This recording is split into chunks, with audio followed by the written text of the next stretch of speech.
have a foundationally strongly built website with decent content, the longer that's on the internet, the better off you're going to be. Like, you always figure out a way when you need it. If you think of back to the days where you needed something you shouldn't need, and you were in high school or whatever, and you're like, hey, I'm going to this party and I need this, like hell or high water, you're gonna find that, right? And you're gonna find the money to purchase what you want.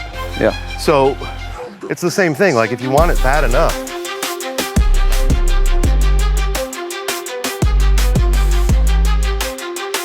Fantasy roofing draft. So we're going to do a draft, assuming we're starting a roofing company January 1st, 2025. What are the things that we would implement? Me from the marketing and advertising side, my exposure to business, and Eric and the many ventures that he has that has been successful. Yeah, I'm not quite there yet, but progress over perfection, folks. So we're gonna give our perspective as far as things that are important.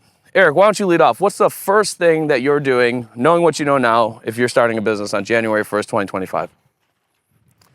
Well, it's gotta be get leads. I mean, you have to go out there and knock doors. You have to do the hard work, right? Mm-hmm. I mean, because there's a lot of other more important stuff that I think, but without that, your business, you can't pay anybody. Okay. So I would say start with the cheapest marketing you can get. Yard signs, very cheap, super effective. And you don't even have to put them in everybody's yard. Put them on the corner of every Publix or Kroger or Meijer that's near you. Flyers, sending your own flyers, doing a lot of work. We still send our own flyers at my company. We drop them all off at the post office. That way they get there next day. So while we're doing that, I would say concurrently or at the same time, I'm going to reach out to people in my market like Eric that have shown that they can be successful, that they know what they're doing. And I'm going to try to buy as many of them lunch as possible to have an understanding of what got them from where I'm at to where they are. And I'm going to do as many of the things that I can that are low or no cost to make sure that we're consistently getting those leads, getting those opportunities, and building that strong foundation to put the walls, the roof on top of. Absolutely.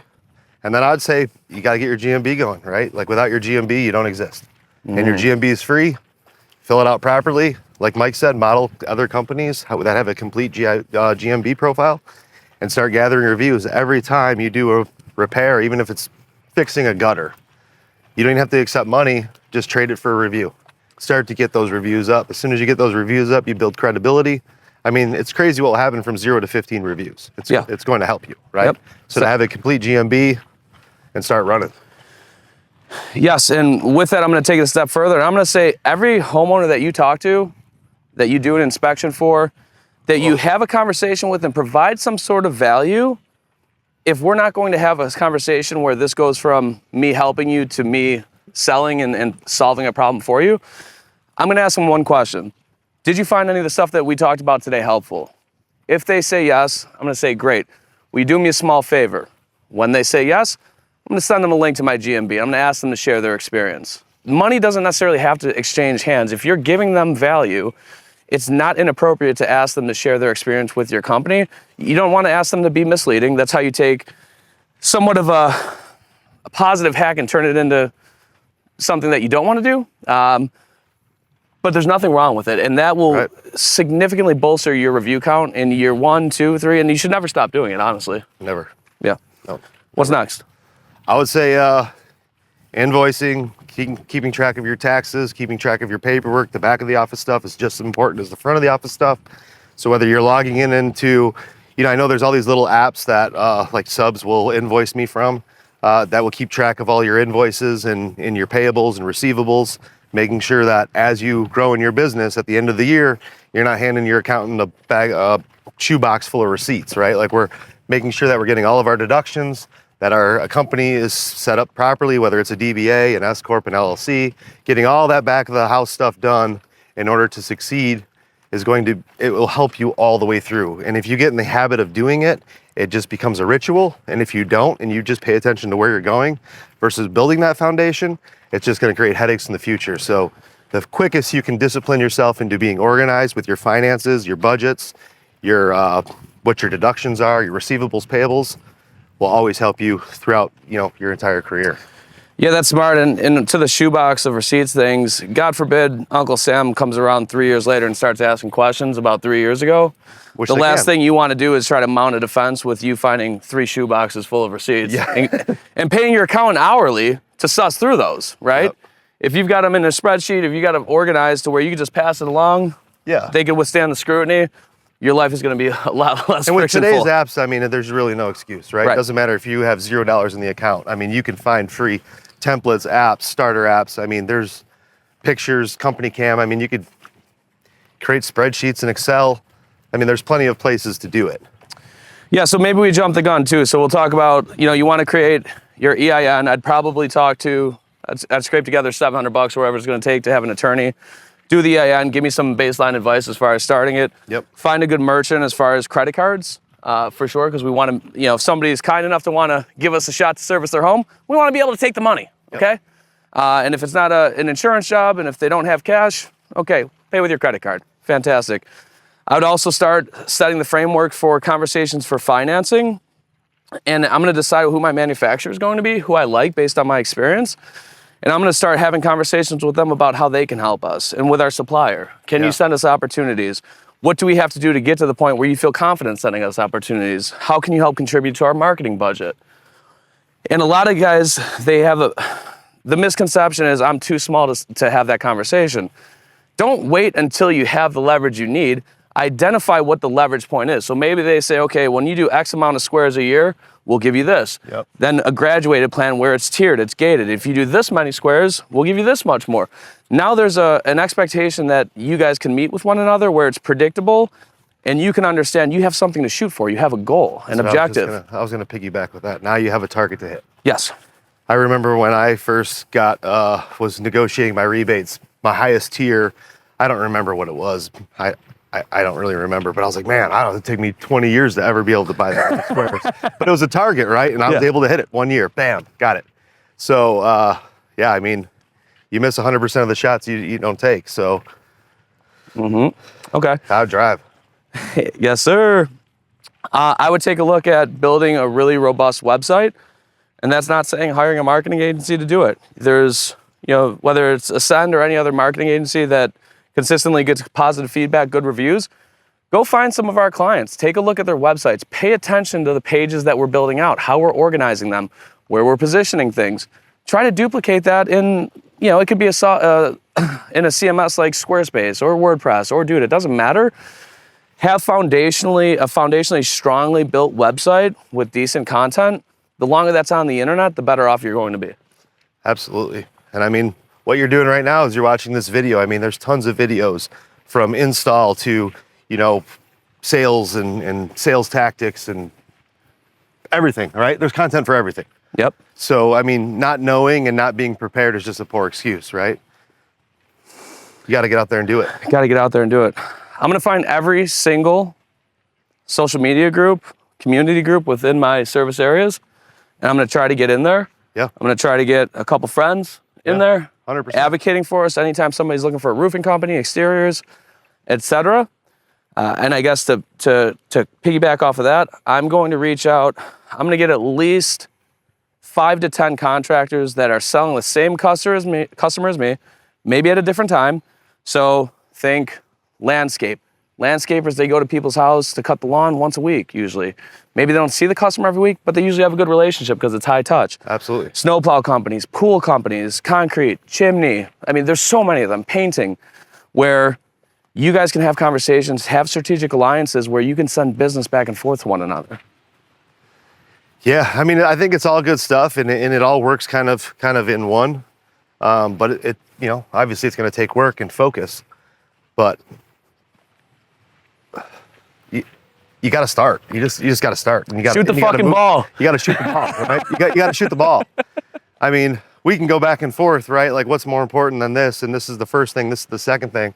But really, I mean, it's your mindset and your focus, right? Where the focus goes, the energy flows. So when you're focusing on something and you want it so bad and you need it, right? Like, you always figure out a way when you need it. If you think of back to the days where you needed something you shouldn't need, and you were in high school or whatever, and you're like, hey, I'm going to this party and I need this, like, hell or high water, you're going to find that, right? And you're going to find the money to purchase what you want. Yeah. So it's the same thing. Like, if you want it bad enough, I mean, you put in the work and you get it done. Yeah. I don't know if you want to put that analogy in the video or not, but Yeah, I think it's good. One thing that I tell people, especially with the stuff that requires delayed gratification, think back to a time in your life, and in roofing, a lot of the times, somebody's worked for somebody where they got paid cash every day. Yeah. Right? At the end of the day, you get your 50 bucks, whatever, 30 bucks, depending on how old you are. Yeah. Think about how hard you worked, how you didn't leave early, you stayed as long as they needed you because you knew if you didn't, you weren't getting that cash. You knew how bad you needed that cash. Pursue the shit that's going to take a year, 2 years, 3 years to manifest the same way as if you were getting cashed out every fucking day. Yeah, that's the difference. The pros and the joes, man, for sure. And if you do that, your level of success that you'll achieve and how compressed that timeline will be to actualize that will be so substantially different Yeah. than if you're half stepping the entire way. Especially with the resources today. You know, I mean, it's unlimited. There's books and content but yeah, I mean, I think getting all the cheapest web stuff going, right? A lot of it's free. I mean, how much can you design a website for yourself on like WordPress or Wix or one of those? Like $100 for the Right, yeah. $100. Right, now it's not going to be great, but you got a landing page to link to your GMB. Yeah. You have, now you have something. You have business cards with a QR code with your website on it, and there's a way to track and start to get into that mode. Yep. I think it was Hermosi I was watching recently, and he's like, it's never been as easy as it's been today to succeed. Also fail. Yeah. With the level of information and access to people, places, things, and how the ease of access to those things, it makes it so easy to be successful. It's so easy to fail. So easy to fail because there's so many fucking distractions, and There's it's so easy. much pollution, It's dude. so easy to be the dog and like squirrel, Yeah, squirrel, right. squirrel. I'm the fucking worst. Sometimes, I mean, me locking in and getting like that mental focus, 100%, is one of the biggest challenges that I fight every day. Same. I do things and don't do things to try to influence the most focused outcome for myself. And, I keep myself in check pretty well, but there's still times where I open up a Google tab, 37 minutes later, I've got 50 open. I don't know what the fuck I started with, right? Like that. It grabs your attention. Everything's down to the science now, these ads and where they direct them. And then, you're looking at Facebook and other people's Facebook and comparing your life and yourself and your car and this and that, and it's just brain pollution. Right? I was reading 10X is easier than 2X. It's a good book. And one of the things that really hit me was I have always subscribed to the theory that time is your most valuable currency. And this made me think that I've been living a lie. Attention is the most valuable currency because the amount of tension and focus per unit of time that you're allocating is going to dictate what you get out of the time that you're investing into something. Yeah. So that shit really, that made the whole book worth it. And I'm lying when I say the whole book, because I only read about 40% of it. And if I'm being honest, I lied again, because I didn't really read it. I listened to it. So, okay? I just want to be 100% transparent. I think that's a clear point, though. But that nugget, though, was worth the time I've already invested and whatever else I'll invest in finishing it. Yeah. And that's the thing. If I'm listening to content, whether it's an interview, it's a podcast, it's a book, I'm out there. It's like my golf game. Yeah. I know I'm not fucking scratch golfer. I know it's not going to happen. I'll probably shoot somewhere between like a 90 and a 105. Yep. That's okay. I'm there for that one shot. Right. Give me that one shot. That one shot. Give me a fucking nugget. Yeah. Give me one good piece of information. When I sit here and spend 4 hours listening to this book or 2 hours of this podcast, Yeah. I'm there for one thing. I don't need massive impact. I don't expect that. I just want to, and sometimes that one thing, it's not new information. It's affirmation of something that I thought about and that I already forgot about. Or it's just somebody put it in words that you understood it a little bit more clear, and Yep. or you were just in the mind state, or the mind state that it just clicked for you, Yep. right? Man, That was a fucking awesome. good one. Any closing notes? Shoot the fucking ball. Yeah, shoot the ball. I mean, get out there and get it. There's no excuses. I mean, these conferences are so valuable. I mean, just the relationships and I wouldn't know Mike if it wasn't for the conferences. We just started hanging out. Yeah, we were sitting at the table yesterday. Tyler was having a conversation with, I think, Ethan. He's like, this is why I came to the conference. He got the one thing. Yep. He's like, that was worth this entire trip. Yep. And that's it. That's it. So put yourself in situations where you're increasing the likelihood that you're going to develop in some sort of capacity that's going to positively impact your life, your business, your situation. And if you rinse and repeat that day in and day out, you look back a few years from now, you'll be really happy that you did. Yeah, don't wish it was easier. Wish you were better. Hey, and we gone.